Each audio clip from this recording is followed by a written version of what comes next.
Assalomu alaykum hammaga. Bizni ko'rib turgan barcha yaxshi insonlar. Hammalaringiz sog' salomatmisizlar? Salkam 6 yil to'ladi. Bobojon Uz kanalida qiynalgan insonlar, imkoniyati cheklangan insonlar, nogiron insonlar. Shu insonlarni to'ylariga men sababchiman. Har bir insonga Alloh baxtini beradi. Lekin men sizlarga to'g'risini aytsam, bugun shunaqa to'y bo'lyaptiki, nima deyishni bilmayman. Kommentariyada qo'llab quvvatlashlaringiz mumkin. Kimdir balkim men haqimda yomon gaplar gapirishi mumkin. O'tar dunyoda hammasiga roziman. Hammasiga roziman. Bir inson xursand bo'lsa, menga shu kifoya. Chunki tomosha qilayotgan inson yoki uzoqdan eshitgan inson hech kim bilmaydi. Menga murojaatlarni shu kelganda dilidagi gaplarni aytadi.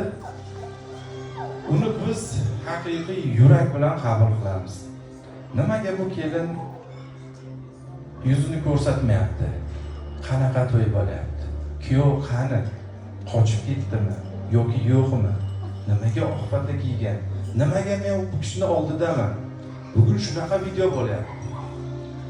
So'kishga ham hamma narsaga tayyorman. O'tar dunyoda faqat bir inson baxtli bo'lsa, men baxtliman. Baxtli bo'lib yashayapman. Oldindagi qiyinchiliklar, azoblar hamma narsasiga chidab, nima deydi, ko'z yumib, yutib kelib, kunduzi 1-2 soat uxlab, kechasi bilan 2 smenada ishlab kun ko'radigan ona haqida gapiryapti. Ushbu ona 27 yoshda. Bilasizlar, nima haqida gap ketishini? Chunki bir kun oldin 27 yoshli ayolning videosini qo'ygan edi. Bu ayolning menga aytishlari bo'yicha turmushga chiqar ekan 23 yoshida.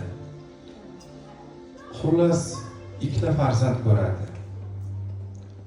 To'y bo'lmaydi.